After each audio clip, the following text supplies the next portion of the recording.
Welcome to episode 100. 100.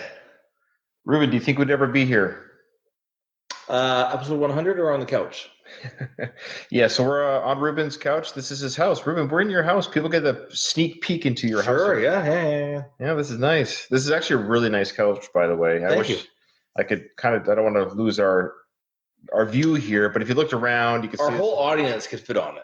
Yeah. It's that big. It's that big that everyone watching this show right now could fit on the couch. And we have room to spare. Today, Ruben, I don't really have any real plans for today's special episode. This is supposed to be a big party, a big gala event. I just want to talk about what this show, 100 episodes, means to you, means to me, means to we're doing you as well? We're doing me as well. Oh, so that's what it meant to me. Do you remember how this show even started 100 episodes ago? Yeah, I had the idea, and I was pitching it to you for a while, and it took a while for you to come around, and like, okay, fine, I'll watch the films, and now here we are. Yeah, that's not quite how it happened. But how do you remember it? Well, long story short, Ruben had a podcast, and to our faithful listeners, people will remember Ruben's podcast was the Always Hungry podcast. It was a good podcast. I liked it. I personally enjoyed it. I listened to every episode. It's now unavailable. You can't even find it. If one of our hardcore fans go out there and can find an episode, good luck. But it's not out there anymore. Ruben interviewed bigger guests than we've ever interviewed. Sure. Lou Ferrigno. Yeah, Ruben interviewed Lou Ferrigno. J.P. Sears. Yeah, and Adam Carolla. Amongst others. Anyway, so Ruben was doing a podcast, and I was really enjoying listening to his podcast. I was like, I want to do one. I want to do a podcast like Ruben. What could I talk about with very little prep? Who's going to want to listen to me without prep? And then I thought, oh, Rocky. I could talk about Rocky all the time.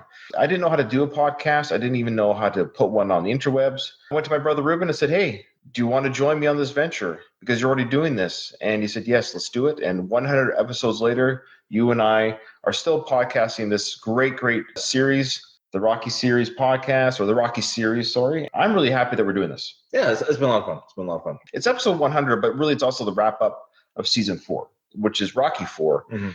And I'm really excited to talk about Rocky 5. I am too. I think I'm more excited about that season, that number of the franchise, than maybe any of the others. We have a lot of listeners that are really anxious for us to talk about Rocky 5. And believe it or not, a lot of people are very passionate about Rocky 5 and are great defenders of Rocky 5. And I think when we started this podcast, the Rocky podcast, I think we kind of expected that a lot of people would hate Rocky 5, or a lot of people would almost consider season 5 as going to be a joke. But it seems like a lot of the comments have been, people are looking forward to us talking about Rocky 5. It's actually a favorite amongst, I think people have grown to love this movie. We'll talk more about that when we talk about Rocky 5. I know for me, I've softened on it over the years myself, actually. And I think it's actually aged pretty good compared to some of the other Rocky films. I think so. Okay, so one of the things that I asked people to do, Ruben, was to send us an email to tell us about their thoughts about Rocky as a franchise and to share their love for us as podcasters. Ruben and I actually have another podcast called The Worst of the Best Podcast. For our listeners of this show, if you like what Ruben and I do so much that you want to see more and hear more of Ruben and Ryan, go check out The Worst of the Best Podcast. Now, we posted an episode there on conspiracy theories recently, and it was posted on Reddit. And we actually got a little bit of a bump on our podcast because I posted our episode on Reddit, and the conspiracy theorist population is very popular. Or is it? Yeah, or is it? And we actually got some feedback from our Worst of the Best episode on conspiracy theories. And the feedback was interesting. Or two people actually said that we have good voices for podcasts. I think it was good faces. No, we have faces for radio and we have voices for podcasts. So anyways, I thought that was kind of interesting that these new listeners of our voices thought we had good voices for podcasts, which I'll take. They weren't that crazy about our show. Who is crazy about our show? They have good taste. Yeah. So episode 100 it's a landmark. When you're doing a hobby, you reach something where you're like, okay, I've really kind of done something. We have a body of work. Yeah, 100 is no small number. I'm really proud of ourselves. I'm really proud. Let's read a couple of our emails. So bear with us, but people are listening to this episode who actually emailed us. They want us to talk about their emails. That's why they emailed us. Yep. And we're going to kind of bounce off what they tell us. So Ruben actually hasn't seen these emails yet. As per normal, Ryan takes care of all the social media and all the interaction with our fans. So I'll read this one from Sal. You ready? Emotionally, sure. Okay. So he goes, yo. A lot of the people start off. Yo, Sal. Yo, Sal, what up? Yo, guys, Sal here. I just found your podcast recently, and it's awesome hearing lifelong Rocky fans like himself, break down the movies like you two do. So thanks, Sal. Yeah, thanks, Sal. I like to believe it's Cousin Sal from Jimmy Kimmel Live. Yeah. Well, I've seen his picture on Twitter, and it's not Cousin Sal. Either way, thanks, Sal. You want to believe that? That's fine. What up, Lee? Lee just said hi. Lee Berkowitz is one of our faithful listeners. What's up, brother? Welcome to the show. So Sal goes on to say, I really think you guys are going to be a big success. Keep it up and keep punching. Bless your heart. Bless your heart. Sal, we love you. If you want to follow Sal on Twitter, it's at Showtime Sal. Check him out. Oh, he says here, also, I forgot if it was Ryan or Ruben, but one of you said you lived in New Jersey for a little while. And I was curious where, because I'm from Jersey and live only an hour away from Philly. Do you want to tell him where you might have been for that time? Sure. Mainly Newark. There you go. Newark, New Jersey, where Ruben was for some time. Thanks to our East Coast listeners. And I just want to say we have a lot of listeners from the East Coast. A lot of Philly or Pennsylvania. Jersey is a big one. And in New York. So we want to thank you guys for listening. The East Coast loved their Rocky. Yeah.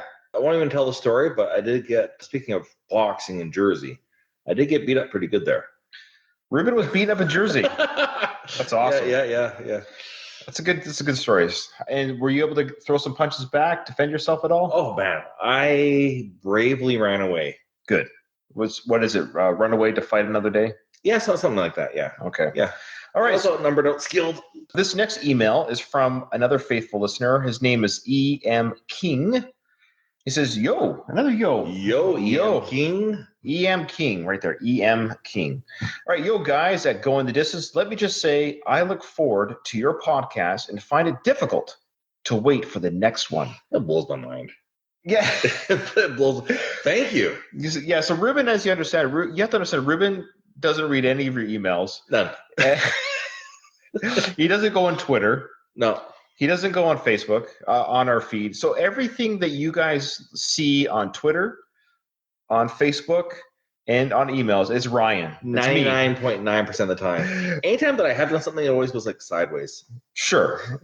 We love Ruben. He's my favorite co-host. Of all the co-hosts I have on this show, Ruben, you're still my favorite. You know what? And I got to say, I love you like a brother. And I love you like a brother.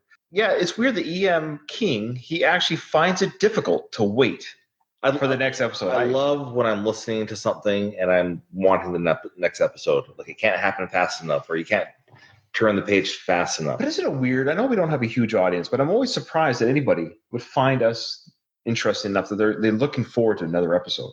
That's great. Yeah, we love it. Thank you. We're humbled by that, is what I should say.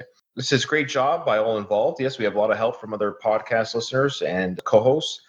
But he brings up some good stuff here that we can talk about. Sure. He says the people who make each Rocky movie what it is, and without them, these movies may have failed. And he goes through each movie, and it's really quick here. He says why each movie, kind of like the most valuable player in each movie. So I think this is a good thing to talk about. He says for Rocky 1, the true star of the show is, of course, Sly, his best performance. He says, in particular, his excellent nonverbal acting. Watch his eyes when he finds out about his shot at the title. That's a very good point. Remember that scene? Where, yeah. Okay. So when Rocky hears from Juergens, you want to fight the big fight? And his eyes say it all as he's just letting that soak in that this is going to happen in his life. He goes for Rocky 2. By the way, you're saying he. E.M. King, man or woman? Yeah, I think it's a guy. I don't think we have any female listeners. No, the very first person to love this episode is Caddy Madama. Yeah. Okay, thanks, Caddy. Yeah. She's a TV host. Oh, wow. Oh. Yeah. We have one female listener. Thank you. And also our mother. Yes, so we have 2 female listeners. Our wives certainly don't listen. Well, actually, my wife listened recently. Wow. Yeah. She's a better woman than me. Okay. It's an episode that I wasn't hosting on. probably why she liked it. All right. He said for Rocky 2 that the true star is Burgess Meredith as Mickey. Sure. For Rocky 3, he's got to give it to Mr. T and Carl Weathers. He says, I mean, wow, when Apollo finds Rocky at the gym, it's great. Then the whole training thing, forget about it. Mr. T as a new badass opponent is spectacular. Yeah. Rocky 4, this one goes to Dolph Lundgren, as no one could have pulled off the massive Russian. True. Yeah. Dolph Lundgren was amazing in Rocky 4. Hey, a little pause on that. Of course. I saw Aquaman last night. I had no idea Dolph Lundgren was in Aquaman Oh, really? until the credits rolled. Of course I know who he is. Yeah. Like, of course. But like during the movie, I thought, geez, I don't know who that guy is, but he sure looks like Dolph Lundgren. That's hilarious. And then the credits were like, that was Dolph? I had no idea that he could get a role so big and such a big blockbuster. Now, how many minutes of screen time did Dolph have in Aquaman? Do you It's think? significant. It was Really? Like, yeah. It was on par with Willem Dafoe's, on par with Nicole Kidman. Wow. A very integral role to the film. Well, I believe he plays Aqua's father. Amber Heard's father. Oh, Amber's father. Okay. Aqua Girl's father. Aqua Girl father. Okay. Yeah. How was she in that? How was the movie? Did you enjoy the movie? It's doing great business at the box office right now. I was entertained. Okay. Yeah. There you go. I'm critical of all comic book stuff. Sure. So ultimately, I just go whether I'm entertained or not. Okay. And I was entertained. And I did find Mwambo. What's his name? Aqua fish guy? I don't know. Black Mamba. Yeah. He. Right. You gotta scroll down for people are talking to Well, us. people were talking. Oh, sorry, I didn't realize that. Anyways, long story short, Aquafina. He was like, I think you just kind of choose to love him, Right. but I'm not sure what to say. All right. Looks like he was ready to be like, oh, look at all these comments. Yeah. I teach Rocky class tonight, says Lee. Yeah. So Lee is somebody that's contacted me, and he teaches a Rocky class, and I've Cherry Hill. Hey, Lee. Yeah, another New Jersey listener. Jersey. What up, Jersey? So he teaches, Rocky class, and I would like to feel free, Lee, to in the chat here to say what it is you teach about Rocky. Yeah, he also says he has a trivia question. Yeah, let's hear it, brother. Dolly King AK, what up, brothers? What up, Dolly? Good to talk to you. And lastly, Cotty, our one female listener, said, you boys just rock Rocky. I'll watch Rocky and Rocky-related movies anytime. Rocky represents so much. You boys are totally fun. I have produced 3 TV shows, so I know talent when I see it. Now, she says she knows talent when she sees it, but is she referring to us? We don't know. We don't know. Yeah, That's what we call a cliffhanger. Yeah. Keep going. One day they'll do a movie about you guys. That will be a box office bomb. Alex, hey, what up? And go Seahawks. Sure, Alex, whatever. Seahawks. Let's go back to this email. Rocky 5. Now, I can't wait to talk about Rocky 5. And E.M. King brings up a good point that Talia Shire's Adrian was the MVP for Rocky 5. She was awesome. Yeah, I agree. Yeah. Yeah, and her performance in the street when she's talking to Rocky about, you're losing your son. That's a great moment in that movie. And I can't wait to talk about it. I can hear the voice in my head. Yeah. She does a great job. And I'm still kind of crushed and heartbroken that Talia Shire wasn't in Rocky Balboa. I know taking her out of Rocky's life is a big dramatic thing. I would say, and we'll save it for season 6 discussion, but having Talia Shire as Adrian in Rocky 6, I think would have been better. She could have got the lady cancer between 6 and Creed, maybe. That would have been better. But again, they weren't expecting Creed to continue the franchise. So I think I understand it now, but I think if they knew that Creed was going to be in the future, I think if they thought Creed was going to happen, they might have kept Adrian alive for part 6 and maybe had her pass away for Creed. Yeah, usually I find it lazy in film where like the parents die, somebody dies because you don't need to write about them.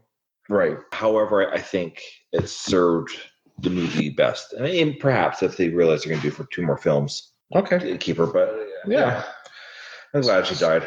Yeah, I'm glad she's dead. It was more entertaining. Lee had a question. He says, name all the people of the Sylvester Stallone family from each movie. Well, Lee, I'm the one that asked this question on our page some time ago, so I don't think it's fair that I should answer. But I'll do it just really quickly off the top of my head, see if I got it here. So he's saying those who were related to Sylvester Stallone. So we got Stallone's father. We got Frank Stallone. We've got his first wife, Sasha, was in it. His son, Sergey. His son, Sage. Butkus, his dog, Bridget Nielsen, his second wife. I think that's it. Maybe you're thinking of a cousin or something. Oh, of course, his current wife. So he's had all three wives. His current wife, what's her name? Flavor Stone again? Flava Stallone. She was also in Rocky 5. She was like one of the girls. So there you go. I think I got them all. Okay. EM King says, congrats on the 100. Thanks, EM. Thanks for your email. Appreciate that. Okay, this next email is from one of our, I will say this about this guy. His name is Greg. I don't think we should be saying his full name. His name is Greg, and he's one of our biggest correspondents when it comes to email. He sends me these really big emails, and I can't read them all, and I can't read them all through, but I want to say. That's okay. With enough practice and time, you'll be able to get there, Ryan. Thank you. I just want to say for Greg that we appreciate your input. We appreciate your passion, and he calls us out on stuff, which is good. And one of the things that he calls us out, we'll get to that later. This is his email right here, though, where he is just saying congratulations on our show. I think, no, that's not the one. We'll get to him later. We'll get to Greg later because he brings up something that I want to challenge him back on. This one's from Bob O'Rourke, and he gave us a huge email. It's really, Ruben, I'll have you read it after the show. Holy crap. Yeah, it's really cool. He really talks about what Rocky's meant in his life. He even spelled my name right. He did spell it right. Yeah, so kudos to Bob for that. Thanks, Bob. He asked us how we're doing. I'm doing well. Yeah, I'm doing pretty good too. It was a busy day, but I went the distance. So he goes, I love what you guys do with the podcast, and I've always been a fan. I've been a fan for a while now. He's binged from the beginning earlier this year, and he caught up somewhere around the middle or end of Rocky 2 maybe. He goes, anyway, I'm here for the long haul, brothers. I love all the Rocky movies, yes, even Rocky 5, a film which I vehemently defend to this day. Sure, it's not perfect, but I love it. And how could anyone top the highs of Rocky 4? So he's saying that Rocky 5 is almost a victim of Rocky 4. Sure. But he talks about how he watched the A-Team with his dad, so he was a fan of Mr. T at a young child. I can watch Turner and Turner. His parents took him to Rocky 4 when he was 3 years old. Wow. And apparently he just was so enthralled by the movie that he didn't even use popcorn. His parents put pillows on the seat to watch Rocky. Nice. And by the way, if I was there and I saw a 3-year-old in the thing, I would be stressed out the whole time. Yeah. I know. But your parents obviously knew their kid. Yeah, he was enthralled by this. And back in the day, you have to even remember back in 85, 3-year-olds didn't have the stimulants that they have now. So a big screen movie kind of held our attention a little bit more than, and it was only 90 minutes long. I wonder if he had Rocky pajamas like Lee. He says he's got the Rocky pajamas on today. Oh, good job, Lee. Send us a photo. So anyways, he talks about his childhood with all this stuff. I love what he says here. Oh, right here, that he met Stallone. Wow. So it goes in 2005. I actually got to meet Sylvester Stallone. This is a really good story, so I'm going to read it. Please do. Yeah. Somehow I found out he was doing a book signing at Barnes & Noble in New York. I hopped on the train and went up there to check it out and meet the man himself, hoping for a picture or a handshake. I'll never forget the seemingly endless walk to the end of the line. So I guess there was already a huge lineup by the time we got there. We were told that Sly would only be signing copies of his Sly Moves book, which needed to be bought inside before lining up. Good old Barnes & Noble. I grabbed 2 copies, one for myself and one for my future sister-in-law, who is also a Rocky fan. Anyway, the line moved very quickly as they had everything organized and planned out. No photos, no handshake, and no personalized autographs. Maybe it was just Mike Kunda. Yeah, it might have been Kunda. So basically saying the line is him signing book. Sure. But I guess you almost have to, or else the line's not going to move. Yeah, of course. Anyways, the line moved very quickly. When I was finally got up there, someone took my 2 books, opened them up to the title pages, and placed them on the table that Sly was sitting at, which was about 15 feet from where the line was. I couldn't believe it. There he was, mere feet from me. As he signed my books, I thought to myself, say something, you idiot. Now, hopefully he didn't say that to Sly. He said it to himself. Okay, good. Imagine, say something, you idiot, Sly. He said to Sly, he goes, thanks, Sly, was all he could muster. Surprisingly, he looked up at me. You're welcome, he said in his trademark voice. Mission accomplished, yo. Manners. It goes a long way. Yeah. Bob, by you just saying thank you to Sly, it did wonders for you. So that's an awesome story. He gives more here about going to Philadelphia, going to the Rocky statue, seeing the sights, going on the tour, all that good stuff. So he also wanted to say, though, that we mentioned in one of our previous episodes where we talk about the word bum being an insult. Yeah.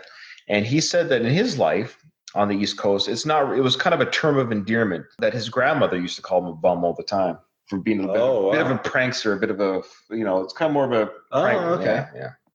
Ruben's name was misspelled various times for these emails. So this is it's okay. It's okay. My parents, as you know, Ryan's my younger brother. Yes, we're both our parents. They met in a Jewish deli. They both reached for the same Reuben sandwich. Yeah, and when they named me, they were reaching for rye bread. Yeah. Anyways, 9 months later, I was born. But anyways, that's a story for another time. Yeah, we won't tell that one.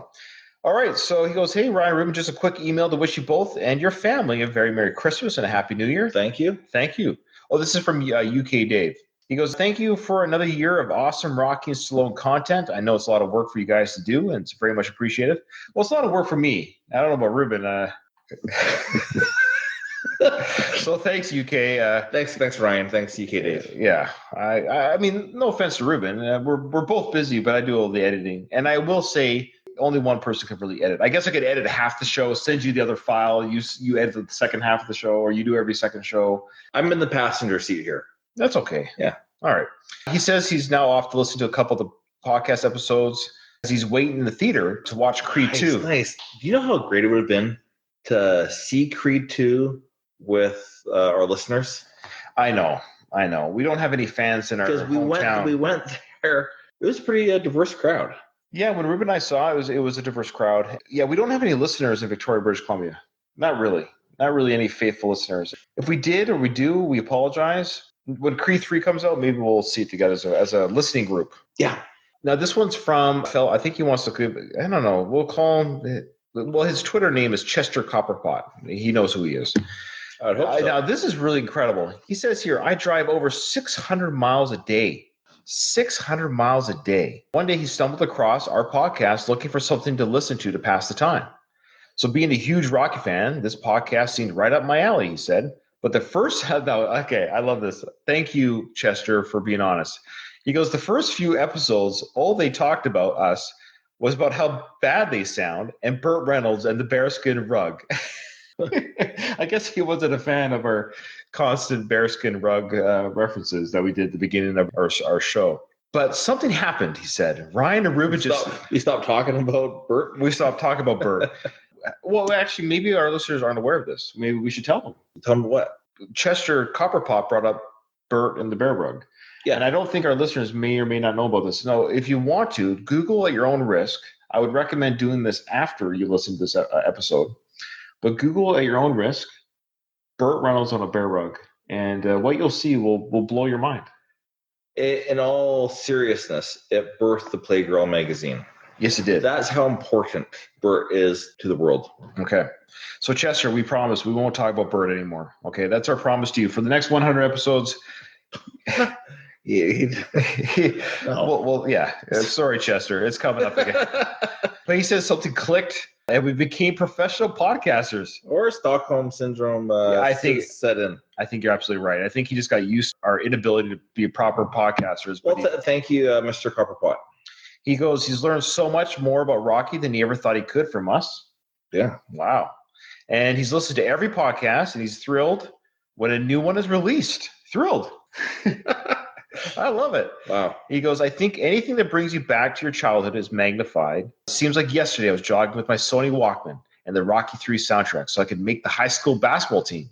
Did you? Oh, yeah. Did you make it? Tell us. Being able to watch these movies with my son and nephew means so much to me. It's unbelievable that another generation get to enjoy the spirit of Rocky. Thanks so much, Ryan and Ruben. Your work is appreciated. I can't wait till we celebrate our 200th. All the best. Quit pushing. I don't know what that means. Quit pushing. What does that mean? Quit pushing. I think it's supposed to be keep punching. Keep punching. He goes, feel free to talk about my Creed 3 possible storyline. Yeah, we'll look into that. We'll say that for another episode. This one is from, thank you, Chester. Yeah. That was very kind of you, really kind of you. The name isn't on here. I think this is... Greg? This is the Greg one. Sorry, thank you. This is Greg. Greg is the one that emails us a lot, which we really appreciate. And he has a lot of great things to say. He says, congratulations. 100 episodes is really an amazing milestone achievement for any podcast. And you should both be very proud of making it this far. It's very obvious that this is a true labor of love to both of you, and Rocky fans alike, myself, are truly grateful for the hours and hours of entertainment insight you provided these last 3 years. Yeah, about 100 hours, eh? Yeah, I guess all these hours.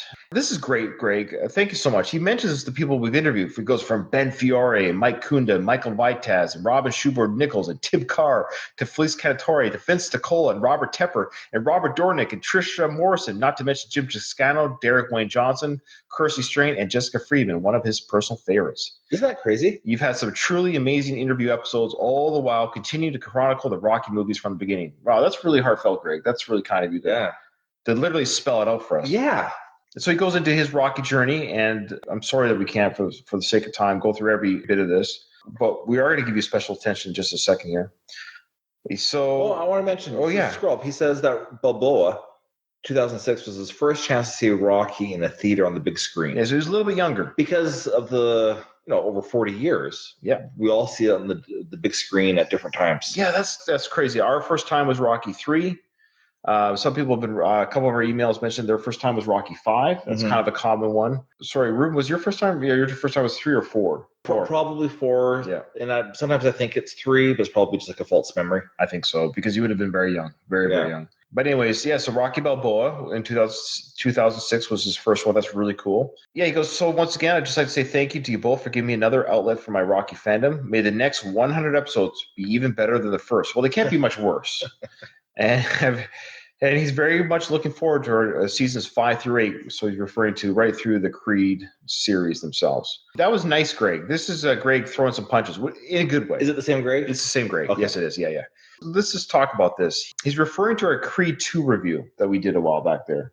Okay. We got a lot of flack for it. We did get a lot of flack for our Creed 2 review. Now, it's okay. I want to first say this. I'm not making excuses, but please don't. When we did that review, that's by no means the caliber of show that you and I tried to do. We don't really have a caliber, baby, but I think I brought my best. Okay, Ruben brought his best. I was a little bit off my A game because we had just recently saw the film. We didn't have any notes in front of us. We didn't take notes during the movie. It was really kind of like an emotional review. Sure. This is how Creed 2 made us feel. These are moments that stuck out in our minds. So everything was kind of what I call was accentuated. Is that the right word? Oh, maybe. Okay. So the things that were good in that film, I really, really loved at that moment. The things that I didn't like, I was really hard on. And so he goes, as I said on Twitter, so he called me out on Twitter with this. He says, I think you guys are just way off base with your criticism of Bianca's music. Greg. Bless your heart, Greg. That's adorable. So he goes, without a doubt, he says, I believe it's a cultural and possibly generational disconnect. Now, he's much younger than us. I'll give him that. Okay, I don't think I'm about cultural. This is going to sound kind of weird, but a couple days ago, I was talking with Beyonce's producer. Same culture. Yeah. Isn't that weird? Explain it. Like, how are you talking to Beyonce's producer? Yeah. Wild, eh? Wow. One of her many producers, I'm sure. I'm sure there's lots, but he's like New York Times, Justin. And he's white. He's white. He's white, little guy, super cool, very nice. He just flew in to Victoria Airport, took the cab to my work to meet his friend. So I knew about him before this meeting. And I was excited to talk music, even if it was Beyonce. Why is he bringing this up? Cultural. Yeah, he says he's over 35 himself and he's white. So he's saying that he's close to our age bracket and he's our cultural background because I guess we're all white here. Yeah, North American Caucasian guys, yeah. Sure. The music didn't bother him, but I'm going to get more here. He goes, I'm a little disappointed you spent so much time, and he must be loving that we're spending more time. I'm a little disappointed you spent so much time on your dislike of her songs. Oh, please, I wish they spent more time making a good song. Yeah. Than all the aspects of the movie you enjoyed. Okay. I gave no grief to Living in America, James Brown. Because it's a fun song. That's a cultural divide there. Yeah, James Brown. Generational, cultural, different country, nothing. Great tune. Yeah, Living in America is a lot of fun. That stands the test of time. There you go. So there you go. Let's revisit Bianca's crap song. It's a horrible song, and I stand by this. 20 years from now, nobody's going to be still singing that stupid song. Now, you can argue James Brown the corniness of Rocky IV, but nobody watches Rocky IV. No. Living in America song comes on. You're tapping your feet. You're not bored. No, you're not bored at all. It has a campiness to it that you love. Yes. Yeah, well, it's in Vegas. It's in Vegas. Yeah. It's literally, that's what Vegas is. It's a fun song. And I said this before, and I'll say it again, that Bianca singing the song before Adonis comes out for the final fight, I don't think she should have sang.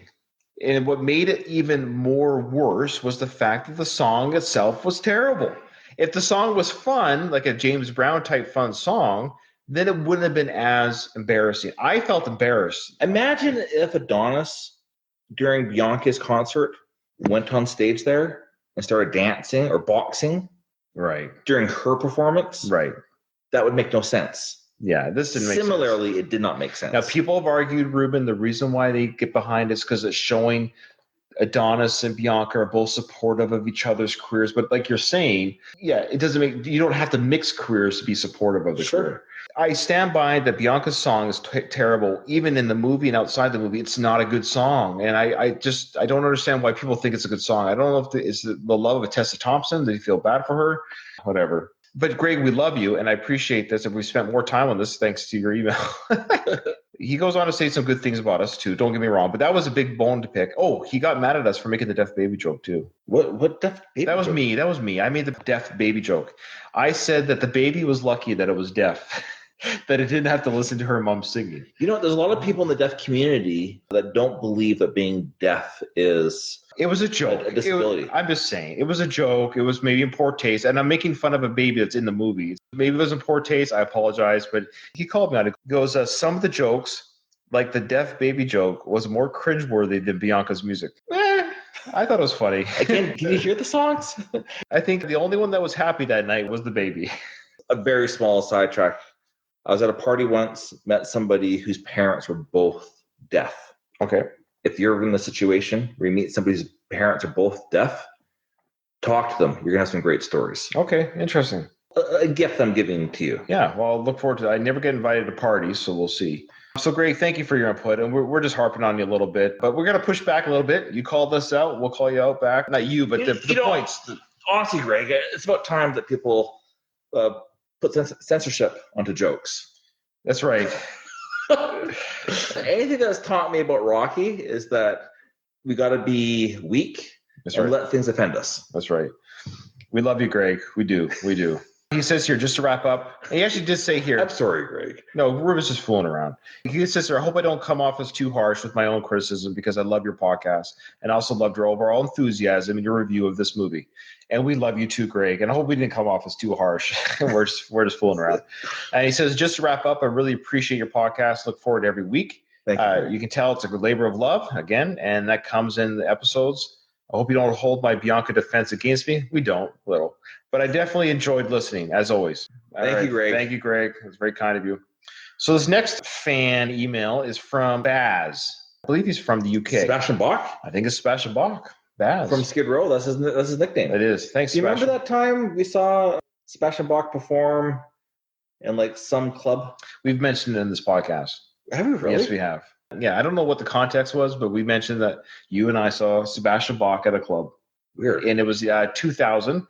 It was the day after my son was born, and my ex-wife wasn't very happy about that.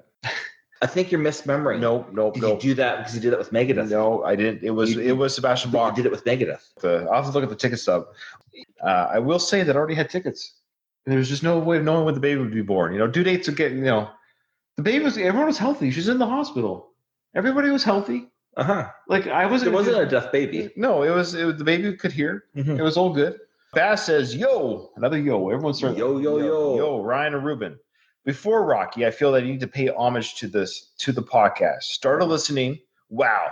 We'll be over a year now. I think you guys are about 50 episodes in because many people probably would have cheated and skipped a few. However, I really did go the distance. Congrats. And listened to each and every one till I was up to date. There you go. That's wow. Baz, you're the man. And you know what? I'm not trying to tell people to go back and listen to the early episodes, but it really is a podcast that you have to do the journey. Because every season is a different, there's each film, Rockies 1, 2, 3, 4. Yeah. And we do interviews throughout them as well. And I think we do grow as a show. I think the first few episodes are tough to get through. And there's been times actually that I've wanted to go back and, I don't know, redo the first ones, but I'm like, no, that's who we were 2.5 years ago. Yeah. What do you think? The stats from the first episode to the second one is a 70% drop off. Wow. Now, maybe you could argue people download the first episode and they go like Baz is saying, they download episode 1, like, I'll just go to episode 50 or 60. That may have happened with some people. Mhm. But if you just look at the straight up numbers, for every 1,000 downloads of episode 1, Yeah, but episode 2 has 300. do you know how many people read the books that they buy? Oh, I don't know. 10%. Really? So we're doing better than books. There you go. One of our previous listeners did mention that we were pretty shoddy our first few episodes. Yeah, fair enough. Jim Toscano, welcome to the broadcast here, buddy. Jim, we've interviewed on our show, and he did the Pretender movie that stars Mike Kunda. It's a documentary about Mike Kunda. Jim, if you want to plug your show right now, tell us, when are we going to get this thing on Amazon, Netflix? I want to stream this thing. I will pay money to watch this, and you're not giving me that chance, man. I want to see this thing, and I can't fly out there to see it, just so you know. People want to see this movie, The Pretender, starring Mike Kunda. And Jim Toscano was the documentarian that actually put it together. So kudos to him and bravo to him. And he also said that if we edit all our podcasts together, it's about a 137-hour audiobook. So free on Amazon. Our sponsor, Amazon, would love to do that. Back to Baz. He goes on with his email.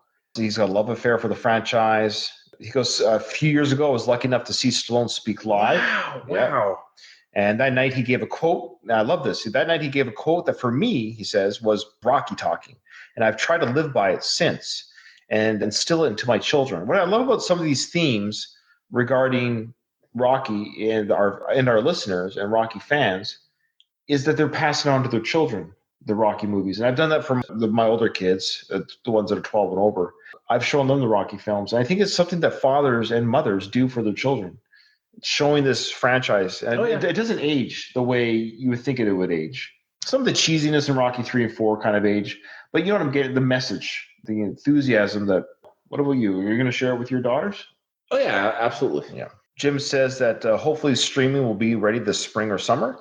And some big festival announcements are coming soon. So thanks, guys. Yeah, you bet. Thank you, Jim. And the Pretender movie, give your support to that. Go like them on Facebook. This is the quote from Stallone. You ready? He says, "Do I think Zeppelin, Elvis, Da Vinci were the greatest? No, but they could take rejection. They got back up after rejection. That's what the greats do. Well, people who may have been the greats gave up after the first rejection." Stallone is saying that the greats are the people that keep going after the rejection. Stallone, as we know, has had rejection after rejection regarding his own Rocky franchise. I would throw Stallone in that mix, that you just keep going despite the rejections. Yeah, absolutely. So and he's saying that there's people who probably are great or have something great to offer, have given up after the first rejection. And you and I have been rejected numerous times. And let me talk about that. We're talking about our show, what the show has meant to us. Sure. We've done a lot of interviews, right? Yeah. Have we been rejected for any interviews? Most. Yeah, most of them. So Ruben and I'll tell our listeners how we do it. So what I do, usually it's me, is I will just cold contact people of interest, people who are somehow tied to the Rocky franchise, the Rocky movies, Rocky books, Rocky photography, whatever it is. Ask for an interview. And 99 times out of 100, I'm rejected. Some people are kind enough to say thanks, but no thanks. But for the most part, people just don't respond. Do you remember who said yes and then didn't follow through? Okay, I'll give you. Oh, should we say this? I'll give you a clue. A Blues Clue. Oh, yes. That is right. So the dude that played, what was his name? Steve. Steve, the actor that played Steve from Blue's Clues, straight up told Ruben and I that he would do our show. About 2 years ago, we followed through with it. We kept bugging him, saying, "Hey, we're still up for it." Well, Steve Burns, we still are. Yeah, Steve, this is not Steve. I'm not trying to burn you, Steve Burns. We would love to have you on our show. You know what, Ruben? I'm gonna recontact him. Sure, why not? I'm gonna recontact him. Yeah. So Steve Burns was somebody who legitimately said he would come on our show, and he was pretty hyped to do it. Then he probably found out that we're just a mom and pop, small time podcast. But since Steve Burns burned on us. We've had multiple interviews, Jim Toscano being one of them. And we've had multiple interviews, and people who've and we want to say to those who have come on our show, those who have guest co-hosts to replace Ruben, those who have come on our show as guests, we want to thank you for putting your trust in me and Ruben, that we're not going to give you cheap shots in an interview. Those are the most humbling. Yeah. Quite frankly. Go to our podcast feed and you'll see the interviews. We've had some incredible people. So Jim wants to know who's our favorite interview so far. Well, Jim, other than you, of course. I don't really want to answer that, not because I don't have an answer or I don't want to offend anybody, but every single interview, and this is cliche, has been really enlightening to some degree. I have learned and I appreciate other people's journey in their life. I really personally enjoy giving the interviews. I've heard from some people that we do okay with our interviews, but I don't really have a favorite because they're all really great. And I love talking to people as much as I love talking. Are we getting something bad here? No, I just remember that I got a text message from gold medal Olympian Adam Creek. Okay. Have you heard of Goggins? I haven't read his stuff. There's a great interview in Joe Rogan. He talks about where the Rocky movie being his motivation transformed from a 297-pound fatso into a tough as nails ultra marathoning Navy SEAL. I don't know how to pronounce that. Yeah. Anyways, he talks about the scene in Apollo when Apollo Creed beats the crap out of Rocky. Even though Rocky's beat up, he gets up. The look on Apollo's face was what David Goggins wanted everyone to see. Could be a great topic for your podcast. Thank you, gold Olympian Adam Creek. Gold medal. Yeah, gold medal. So see, look, Ruben and I have connections. You know, we have gold medalists talking to us all the time, bro. Actually, Adam's a great guy. Yeah, I don't know him. Ruben knows him. I don't know him. All right, so Jared said here, been listening for about a month after he watched Creed 2 because he was looking for more Rocky content. So thank you, Jared. And he says, you guys hit the spot. Awesome. Cheers. Thanks, Jared. Appreciate that. I'm sure we're not everybody's cup of tea, but I'm glad we're Jared's. No, we're barely anyone's cup of tea. Oh, I must break this podcast. He goes, I love this show. Would you mind giving my show a shootout? Oh, sorry, a shout out. Why did I read a shootout? Got hockey on my mind. Sean Malloy, I believe that's his last name. Tell me if I'm wrong. So Sean, he does a podcast called I Must Break This Podcast. It's dedicated to Dolph Lundgren. Awesome. The career of Dolph Lundgren. Well, I mentioned Dolph earlier.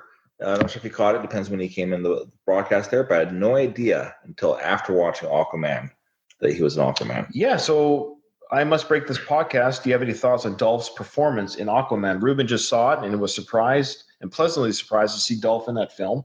And apparently he had a substantial role in it. Please, if you listen to this show, go check out I Must Break This Podcast because this is the podcast to listen to if you want to get everything about Dolph Lundgren. How's that for a plug? Is that good enough for a plug? Okay. Our last email. So thanks, Baz from the UK. Thanks for the congratulations. Our last email is really quick. He says, this is from Andy, and Andy is a great supporter of the show. He's the one that sends me free movies via Gmail when I have movies to review on our crossover episodes with the Rocky Minute and Slycast. He says, thanks so much for doing this podcast. It's a great source of entertainment. While I'm newer to the online Rocky Stallone community, something that I've noticed is everyone is always so nice and wants to talk about things. And by the way, Greg, sorry if I was too rough. Speaking of being nice. Yeah, we know Ruben was just pretending. He's not really angry. Greg, we love you. If Greg stops listening, it's Ruben's fault. Okay. Greg, we appreciate your passion because it keeps us honest. And he goes on to say, it seems other fandoms benchmark or have snotty fans. He goes, maybe I haven't run into those for the Rocky Stallone fans, but he says they're always welcoming and love to share bits of information and stories. Yeah, absolutely. That's one of the things that we brought up to our interview. Remember that Sports Illustrated interview? For our listeners, Ruben and I were interviewed for Sports Illustrated, and we were rejected. Our puff piece was rejected by Sports Illustrated. Yeah. It didn't make the final cut. Mike Kuda made the final cut, so good for him. But Ruben and I did not make that final cut for the Sports Illustrated issue. But one of the things that I actually said to the interviewer was exactly what Andy was saying. One of the things that I've loved about doing this podcast is meeting people online, on Twitter, on Facebook, and I just love the positivity of the comments, of the emails, of the comments about our show. Everything's so positive. Well, it's a positive franchise. Right. The whole thing is based on positivity. It'd be weird if you're a big jerk, like in Rocky. There's a couple of bad apples. There's been a couple of bad apples, but for the most part, all right. I'd say 99% of the fans are nice, easygoing fans. And so, well, some of the fans are, I guess, Dolph Lundgren fans, like Ivan Drago fans. Yeah, it's cool. Yeah. That's supposed to be a joke. It was supposed to be a joke. I must break this podcast. So the people that are jerks are fans of the I Must Break This Podcast fans. Speaking of the worst, The Pretender movie asks worst interview. Oh, he's asking what our worst interview is. That's my take from it. Okay.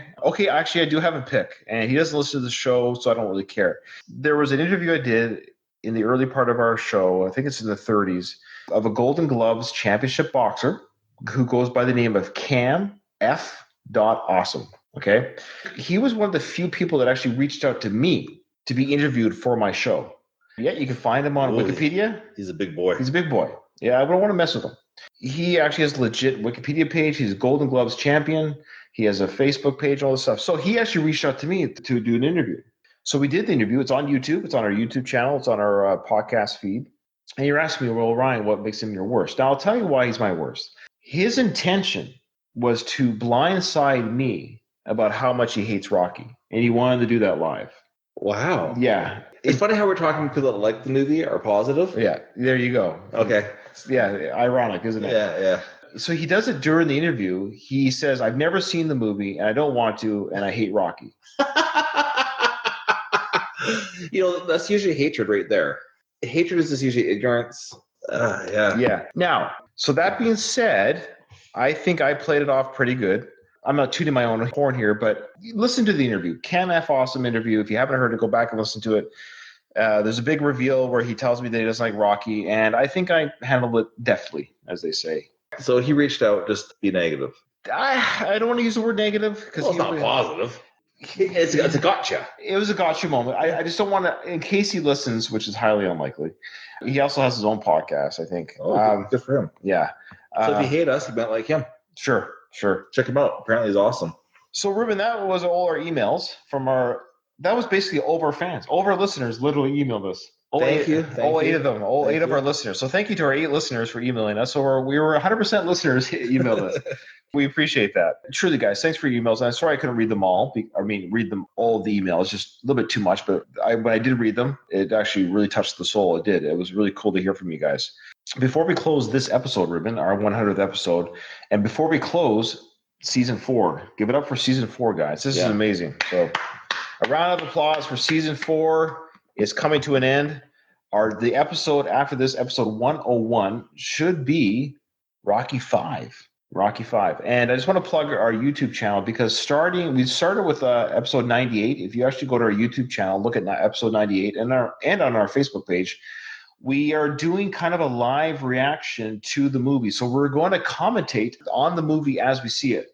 And you'll be able to see us and see the movie at the same time. We were able to figure it out and how to do it. A little side story here. YouTube blocked our episode 98. Oh, really? It did. They gave us a copyright claim. Okay. Yours truly, Ryan Rebolkin, challenged it. I contacted MGM Studios because that's who you did. I did a file. Yeah. I said, under the Fair Use Act, because we're reacting to the film. We're not just showing the movie. Yeah. We're reacting to the film. So it falls under what's called the fair use doctrine. That's how these people can do those reaction videos. Oh, okay. So what happened was it automatically got flagged. You know what part got flagged? If you can change speech. So they have bots. MGM, pays for bots to go on YouTube and scan. You found this dialogue that you can change, and so it just blocks the whole video, right? And so I responded to, and I got the claim. It worked. And so YouTube didn't come back and say that it had been approved. I just kept going back to my channel, and lo and behold, it was there again. Nice. So I said to them, look, we're just reacting to the movie. Our image is actually over top of the movie. We paused the movie. There's no way anyone could pirate this. There's no pirating here. It's not even the whole movie. It was the last 15 minutes or half hour of the movie. Nice. So MGM, I guess, was okay with that. So MGM, if you're listening, we're going to keep doing this throughout your films. So from now on, we're going to live react to the movies as we dissect them. So you, the viewer, if you want to, go to our YouTube channel and go to our Facebook channel. You'll see these videos, us like this, just like us talking, with the movie in the background. And so you're going to see and hear what we see and hear, and we're going to pause things and talk about it as we go. But these episodes will also be released and edited on your iTunes and audio if you don't like doing it that way. Your Spotify's. Yeah.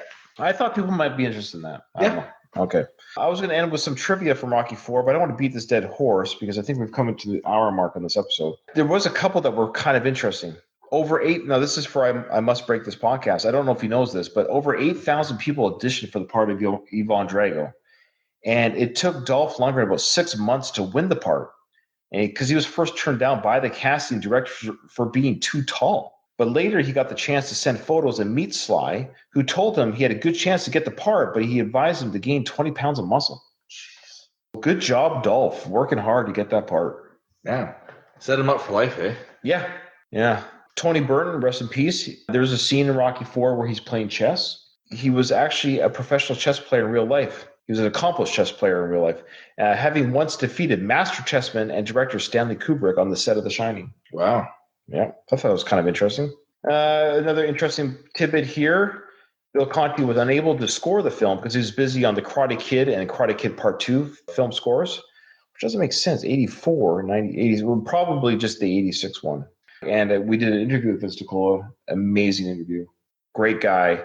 So thank you, Vince, for doing what many consider Rocky IV to be. A lot of people really love the Rocky IV soundtrack. Oh yeah, everyone loves Going to Fly Now, but there's a real love for the Vince DiCola Rocky IV soundtrack. This was interesting. This is the only film, Rocky IV, in the series that Mickey is not spoken of. Huh. Yeah. Yeah, good point.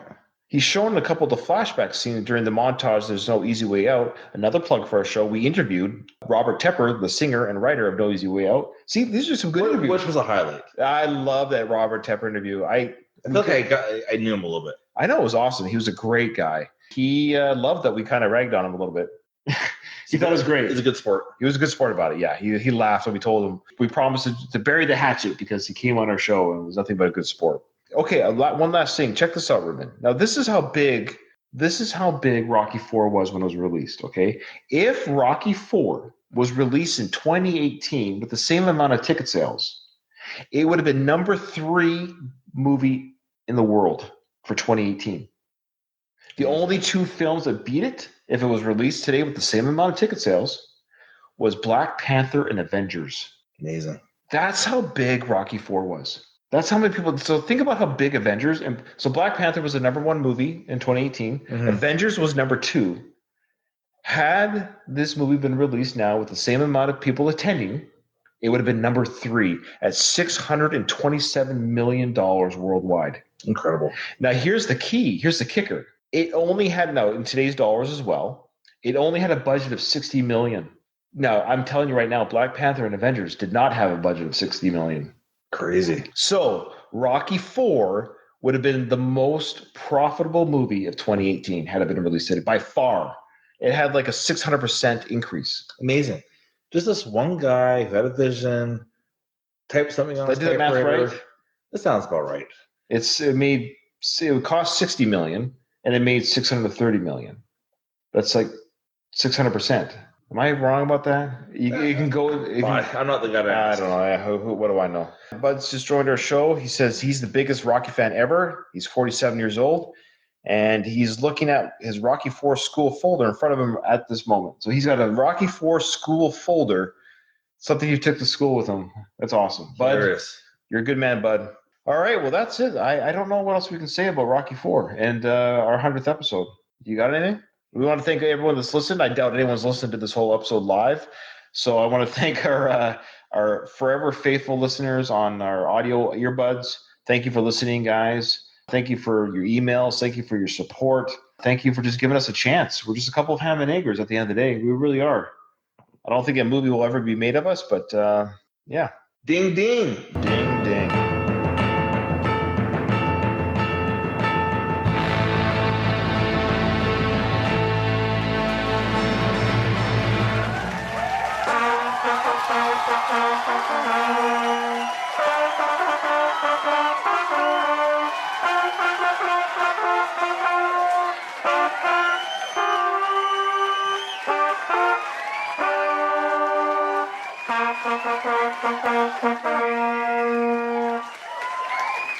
All right, how do I end this podcast? Oh, I gotta open up this page here. So wait one sec. Greg, we love you. Yeah. Did we miss any of the chats? I think we got it. All right. Thanks, guys.